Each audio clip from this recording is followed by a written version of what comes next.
Assalamu alaikum and welcome to UMT Campus Radio FM 98.2 and this is your RJ Abir Chauhan and you are listening the podcast live from UMT Campus Radio. आज हमारे साथ एक guest मौजूद है जिनका नाम है नवीद ताज गौहरी। ये एक राइटर, एक एंटरप्रेन्योर है। तो आज एक बड़े मज़ेदार टॉपिक है जिसमें हम बात करेंगे, वो है lack of clarity in self establishment. अब जो हमारी मॉडर्न जनरेशन है उनके पास एक क्राइसिस है। वो क्राइसिस ये कि वो अगर बिजनेस की अगर डिग्री ले भी लेते हैं, like they are studying business, उनको ये समझ नहीं आता कि during degree and after the degree वो अपने आप को इस्टेब्लिश कैसे करें, वो बिजनेस स्टार्टअप कैसे करें। अच्छा, ये जो है ना, जो बिज़नेस का मामला है ना, ये एक बड़ा मिथ इसके साथ एसोसिएटेड है कि जैसे अच्छा हर शख्स की ख्वाहिश होती है कि वो अपनी को एम्पायर खड़ी कर ले। बिल्कुल ठीक है, इसमें तो कोई दो राय नहीं हो सकती कि किसी शख्स को भी कामयाब होना वो बुरा नहीं लग सकता। लेकिन उस कामयाबी को जब आप डाइसेक्ट करते हैं ना तो उसके बड़े डिफरेंट से पैरामीटर हैं। अच्छा, एक तो एक्सीलेंस ना, वो कभी भी जो ना वो एक्सीडेंट नहीं हो सकती। ठीक है, ये मतलब आपका पीछे देखो, पीछे ये मतलब आपकी सक्सेस नहीं। ठीक है, ये आपके मतलब एक्सप्रेशन से, आर्ट से आपको किसी वक्त भी फेम मिल सकता है। वो 15 मिनट्स का भी हो सकता है, वो आपका 15 ईयर्स का भी हो सकता है। ठीक है, ये एक बिल्कुल art to get different genre है। जब तक आप बात करते हैं ना कि आपने बिजनेस करके वो ब्रांड बना के इस्टेब्लिश करना है, तो उसके लिए फिर आपको एक बड़ा मरहलावार बहुत सारे सिलसिले उसके साथ जुड़े हुए हैं, उसके साथ बहुत सारी एफर्ट्स जो है ना वो शामिल है। उसके साथ फिर टीम वर्क शामिल है। आप कोई भी बिजनेस आपका आइसोलेशन में खड़ा नहीं हो सकता। कोई भी आपका बिजनेस आपके इंटरेस्ट के अलाइनमेंट के बगैर नहीं हो सकता। कोई भी आपका बिजनेस जो है वो आपके अच्छे फाइनेंशियल मैनेजमेंट के बिना नहीं हो सकता। आपको उस मार्केट की अंडरस्टैंडिंग के बिना नहीं हो सकता।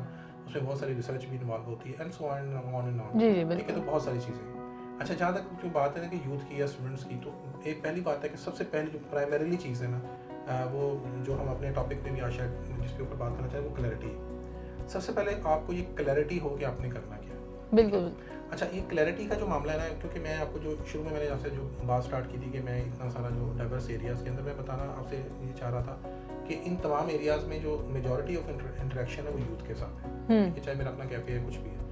अब ये जो यूथ के साथ जो ना, तो मैंने एक अपनी ज़िंदगी में नोट की और उसका कुछ हद तक शिकार मैं खुद भी रहा हूँ कि एक सर्टन एज तक ना, एक सर्टन टाइम तक इस नौजवान मिलत को क्लैरिटी नहीं है चीज़ों के ऊपर। बिल्कुल तो ये पता नहीं है करना क्या है, डिग्री क्यों कर रहे हैं नहीं पता, उसके बाद क्या करना है नहीं पता। जहाँ दाखिला एक अगर बैंकिंग सेक्टर में अप्लाई कर रहे हैं तो एक दरखास्त वो आईटी के अंदर दे रहे हैं, एक अपना ना मतलब अपनी ज़ात के साथ उनके अपने इंटरेस्ट क्या है, किस तरफ जाना है, क्या करना है, उनको कोई पता नहीं। जहाँ नौकरी होगी कर लेंगे। अच्छा, बहुत सारे लोग ऐसे हैं कि कहीं जॉब कर रहे हैं लेकिन उनकी अल्टीमेट ख्वाहिश है कि हमारी कुछ सरकारी नौकरी मिल जाए। बिल्कुल। और सरकारी नौकरी में भी कोई सरकारी नौकरी मिल जाए। ठीक है, क्यों? इनहेरेंटली उनके अंदर एक इशू है कि जी सिक्योरिटी होती है सरकारी जॉब के अंदर, कुछ ज़्यादा काम नहीं करना पड़ता, रिटायरमेंट के बाद हमें कुछ नहीं होगा। तो हम एक खौफ का शिकार होकर, फियर का शिकार होकर कोई सरकारी नौकरी ढूंढ रहे होते हैं। बल्कि आप जब किसी को बताएं ना, जैसे मैं था कि हमने गवर्नमेंट जॉब मैंने छोड़ी है, मैं आई वाज ग्रेड 18, तो लोग हैरानी से पूछते हैं गवर्नमेंट जॉब छोड़ दी अपने ज़ाती काम के लिए। यानी कि आज भी ज़ाती काम को ना आप कोई इन्फीरियर चीज़ समझते हैं नेक्स्ट टू मतलब स्टेट की या गवर्नमेंट की कोई जॉब मिल जाए। ये जो माइंड सेट है ना, माइंड सेट है, ये हमारा फिर कंस्ट्रक्ट करता है कि हमने आगे चीज़ों को कैसे लेके चलना है। और जब हम यूनिवर्सिटी के अंदर होते हैं तो हम एक यूटोपिया के अंदर होते हैं, या कॉलेज के अंदर हम ग्रेजुएशन कर रहे होते हैं। उस यूटोपिया के अंदर ना हमारे ख्वाहिश होती है कि हम यहाँ से निकलेंगे, हम ये आइडिया लॉन्च करेंगे और मार्केट हमें इस तरह से रिस्पॉन्ड करेगी। तो coming back to that point ना, सबसे पहले तो आपको अपनी क्लैरिटी अपने आप के साथ होनी चाहिए। ये क्लैरिटी हो जाती है बाज़ औक़ात, लेकिन 5 साल 7 साल 10 साल आपकी खा जाती है। क्या कभी होता है ना कि सेल्फ बिजनेस स्टार्टअप होता है आपका, जैसे आपका रेस्टोरेंट है जो कैफ़े का, तो उसमें जब कोई बिज़नेस करना चाह रहा है तो उसमें क्या ये यूनिवर्सिटी की गाइडेंस लाजमी होनी चाहिए कि वो बच्चों को वो तरीके से सिखाएं कि कुछ भी करो, बिजनेस के प्रोस्पेक्टस यही है, आपने ऐसे करके बिजनेस स्टार्ट करना है। वो खाली 1-2 वाला ना करें कि ये वाला बिजनेस, वो अपनी तरफ से ना आइडिया दें। कि ये ज़रूरी है कि आप बच्चों को थोड़ा ये दिखाएं कि और भी बिजनेसेस हो सकते हैं जिस पर आप काम कर सकते हैं। देखिए, मैं इसको इस तरह से समझे, मैं आपसे कह रहा हूँ कि ज़रूरी नहीं कि आप स्टूडेंट भी हों, ज़रूरी नहीं कि आप पढ़े लिखे भी हों, किसी गांव में किसी और जगह जहाँ तक आप तक तालीम की रसाई नहीं हुई है तब भी आप बिज़नेस कर सकते हैं। Business has nothing to do with formal. लेकिन जो यूनिवर्सिटियाँ बिज़नेस की तालीम दे रही हैं वो क्लेम कर रही है ना कि हम आपको, आप घर से आए हैं, आप FSC करके या BA ग्रेजुएशन करके आए हैं, हम आपको इनेबल करते हैं कि आप बिज़नेस करें। जब आप क्लेम कर रहे हैं ना किसी सोसाइटी के अंदर, एक चंक को मुतवज्जो कर रहे हैं, आप उनसे पैसे भी ले रहे हैं, तो फिर आप उन्हें बिजनेसमैन एंटरप्रेन्योर बनाकर निकालें। बिल्कुल। आप उन्हें डिग्री होल्डर बना के दूसरी जगहों पर मैनेजर या अपना एक एग्जीक्यूटिव या सेल्स एग्जीक्यूटिव बनाकर ना भेजें। कि वो यूनिवर्सिटी से ग्रेजुएशन करके निकलते हैं और उन्हें एक इनवाइस बनानी नहीं आ रही होती। That's the problem. ठीक है, अगर आप इतने काबिल हैं तो फिर आपके कायम करदा जो बच्चे जो हैं वो बाहर निकल कर इकॉनमी में कंट्रीब्यूट कर रहे हो ना, वो जीडीपी के प्रॉब्लम सॉल्व कर रहे हो। ठीक है, ये गैप है। वरना अदरवाइज तो जो बंदा अपनी सेल्फ लर्निंग से या माँ बाप के बिजनेस पे बैठा है, अब वो कराची की किसी मार्केट में हो सकता है, फैसलाबाद की सूत मंडी में हो सकता है, वो तो अपने कारोबार पे बैठा है, वो अपनी कढ़ाई की दुकान पे उसके वालिद साहब भी बना रहे थे, वो भी बना रहा है, ये इशू नहीं है। वो तो उन्होंने ट्रांसफॉर्मेशन से बेहतर लर्निंग ऑन हैंड दे दी। दूसरा इशू जो हमारे यहाँ हो रहा है वो, जैसे मैंने आपको एक इनवाइस की मिसाल दी, हमारे यहाँ स्किल्ड स्टाफ जो है ना, किसी भी बिजनेस को उसमें लेयर्स होते हैं। मैनेजमेंट या टॉप लेवल पे सीईओ आप बन भी जाएं तो नीचे आपको एक सपोर्टिव स्टाफ चाहिए, बी इट एनी बिजनेस। ठीक है, वो सपोर्टिव स्टाफ बनने की हमारी ट्रेनिंग जो है ना एग्जिस्ट नहीं करती। ठीक है, मेरा आप अगर आप स्पेसिफाई करें जैसे यूथ के हिसाब से या स्टूडेंट्स के हिसाब से, जो भी लोग सुन रहे हैं या हमें देखेंगे बाद में, तो मैं यही अर्ज करना चाह रहा हूँ कि पहले किसी एक सेक्टर को पकड़ लें जो आपके इंटरेस्ट से अलाइन करता हो। बिल्कुल, उसके ऊपर हम पहले बात कर चुके हैं। दूसरी जो चीज़ है कि आप उस इंडस्ट्री का स्पेसिफिक नॉलेज रखें। बिल्कुल, ठीक है, कि उसके सप्लायर कौन है, उसके कस्टमर कौन है, उसके कंपेटिटर्स कौन है, उसके बड़े प्लेयर्स कौन है, ये चीज़ें कौन है। क्योंकि अगर आपने बिजनेस करना है, आप पढ़े लिखे हैं, अगर आप ब्रांड बिल्डिंग की तरफ नहीं जाएंगे, अगर आप कोई चीज़ खड़ी करने के ऊपर नहीं फोकस कर रहे, तो फिर आपके पढ़े लिखे होने का और एक शख्स जो बिल्कुल रॉ तरीके से काम करे, जिससे ना ब्रांडिंग की कॉन्सेप्ट है, ना पैकेजिंग की कॉन्सेप्ट है, ना उसे मार्केट करने का पता है, फिर देयर इज नो डिफरेंस। कोई भी डिफरेंस नहीं। आप अगर एक अच्छी अप्रोच के साथ आ रहे हैं, अगर आपकी इतनी पढ़ाई लिखाई है, इतनी नेटवर्किंग, चौथी चीज़ जो बिजनेस में लोगों को सीखनी चाहिए वो नेटवर्किंग है। बिल्कुल, बिल्कुल। आपको अपनी उस फील्ड के साथ जुड़े हुए लोगों के साथ कनेक्शन बिल्ड करना चाहिए, B it any conferences, seminar, कोई भी इवेंट्स हैं, ठीक है, और वो अटेंड करने चाहिए ताकि आप अपडेट रहे। फॉर एग्जांपल हमारी ये आज की टॉक जो है ये क्लैरिटी है या बिजनेस या एक करियर के ऊपर है, तो जो बंदा करियर में इंटरेस्टेड होगा वो सुन रहा होगा, वरना अदरवाइज जिसने करियर के ऊपर नहीं, वो नहीं सुन रहा होगा। तो आप जिस तरह की टॉक सुनते हैं, मुख्तलिफ ओपिनियन लेते हैं, मुख्तलिफ वीडियोस देखते हैं, चीज़ें हैं, तो आप कहीं ना कहीं अपनी जो ड्रीम की तरफ वो अपने बड़े जिक्सा पजल के पीसेस को जोड़ रहे होते हैं। ठीक है, तो फिर एक तस्वीर बनती है। वो तस्वीर ठीक है शुरू में बहुत धुंधली हो सकती है, लेकिन कहीं ना कहीं आप स्टार्ट करते हैं तो डायरेक्शन का तयन, सिमत का तयन कि मैंने इस सेक्टर में जाना है, ये करना है, ये मेरा पैशन है।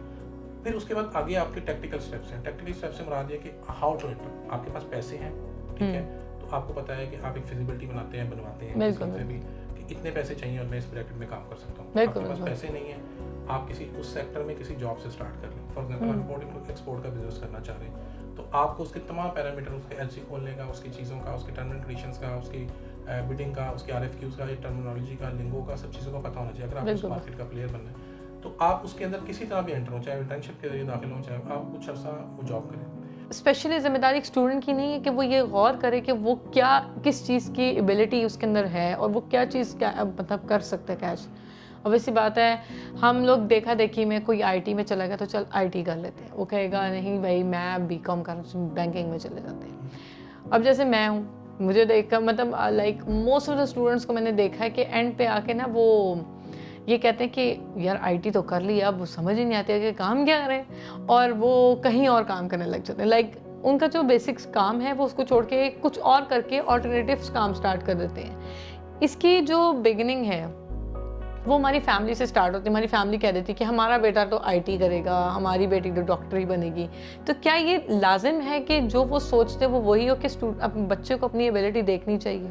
बहुत सारे शौक इसलिए दम तोड़ जाते हैं कि उनकी बैक करने के लिए हमारे पास अच्छी फाइनेंशियल सपोर्ट नहीं होती। बिल्कुल ऐसे ही है। हमें ये नहीं समझ आता कि हमने अपनी स्किल्स को मोनेटाइज कैसे करना है। दुनिया में जो सबसे बड़ा आर्ट है वो अपनी स्किल को इनकैशमेंट में करना है, कन्वर्ट करना है कि आप पे कोई पैसे लगाने को या आप किसी स्किल के बदले को पैसे देने को तैयार हो। आपको बात नहीं पता होता कि आपने कैसे वो लेना है, राउट कैसे करना है, कहाँ से स्टार्ट करना है। आपको ये लगा कि आपके अंदर पैशन है, आपको लगा कि आप अच्छा दिखती हैं, अच्छा बोलती हैं, तो और लोगों ने मुझे मेरे जानने वाले वो किसी सहेली की थी, यार तुम इतना अच्छा बोलती है तो अच्छी नहीं बनती, तो बाज़ वक़्त हम इसलिए भी बन जाते हैं जी बिल्कुल। लेकिन at the end of the day certain travel करने के बाद हमें आगे नजर आता है कि यार आगे को तो मैंने सोचा नहीं था, मुझे तो पता नहीं मेन स्ट्रीम पे कैसे जाना है, मैंने मतलब सैटेलाइट पे कैसे बैठना है, मैंने इसके बाद यूट्यूबर बनना है या मैंने पॉडकास्ट करनी है, वीलॉग्स करने हैं, मैंने ट्रैवल के वीलॉग करने हैं कि फूड के करने हैं कि फैशन एंड लाइफस्टाइल। बिल्कुल बिल्कुल, we don't have any idea, हमारे पास ग्राफ ही रेडी नहीं होता। अभी छोटी हैं, ये यंग एज है, एक्सपेरिमेंट्स का टाइम है, ये वक्त है जी जी। आपने अगर उसके अंदर भी लाइन चूज करनी है कि जिसमें आपने ये फैसला कर लिया प्रिंसिपल, जिसमें क्लैरिटी कह रहा हूँ कि मैंने स्क्रीन पे रहना है, मैंने आवाज़ और तस्वीर का काम करना है, मतलब विजुअल और ऑडियो की दुनिया में जाना है। इस बसरी और समाती दुनिया का जब आप हिस्सा बनने जा रही हैं तो इसमें जो कैटेगरी ना, फॉर एग्जांपल ये भी हो सकता है कि आप इसमें गज़ल के प्रोग्रामों की होस्टिंग कर रही हूँ कल को, बिल्कुल आपका पैशन। अब अगला जो रास्ता है ना, आपने बड़ा केयरफुली चुनना है, आपने हर चीज़ को जो है ना वो टच नहीं करना। जॉब और बिजनेस में फ़र्क जो है ना, बिजनेस 3 गुना ज़्यादा जॉब है। बिल्कुल, वो ठीक है? 3 गुना ज़्यादा डिमांड करता है टेंशन की। टेंशन भी डिमांड करता है, जिम्मेदारी भी डिमांड करता है, आपका टाइम कंज्यूम होता है। और फिर जो एसेंशियल चीज़ है फिर टीम बिल्डिंग। अगर आप ये कैपेसिटी नहीं रखते तो इस कैपेसिटी को अच्छा, बहुत सारी कैपेसिटियाँ हम इनहेरिटली नहीं हैंड कर रहे होते, बहुत सारी कैपेसिटी बिल्डिंग हमें करनी पड़ती है अपनी। ठीक जी। है, आपने उस चीज़ को अंडरस्टैंड करना पड़ता है, टाइम देना पड़ता है।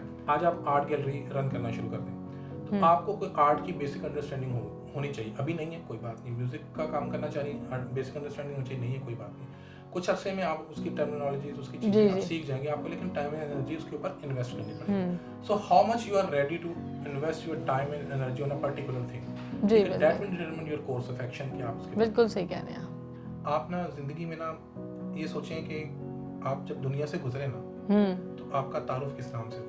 बिल्कुल बिल्कुल, बहुत अच्छी बात की फॉर आपने। एग्जांपल आज मैं आपके सामने कोई नाम लेता हूँ, मोइन अख्तर, तो आपके जहन में एक लफ्ज़ आएगा। मैं कहता हूँ गालिब, तो एक लफ्ज़ आता है शायर। मैं कहता हूँ पिकासो, तो एक लफ्ज़ आता है पेंटर। ठीक है, आर्टिस्ट, मतलब अपना ना, आप अपना एक अच्छे शेफ थे।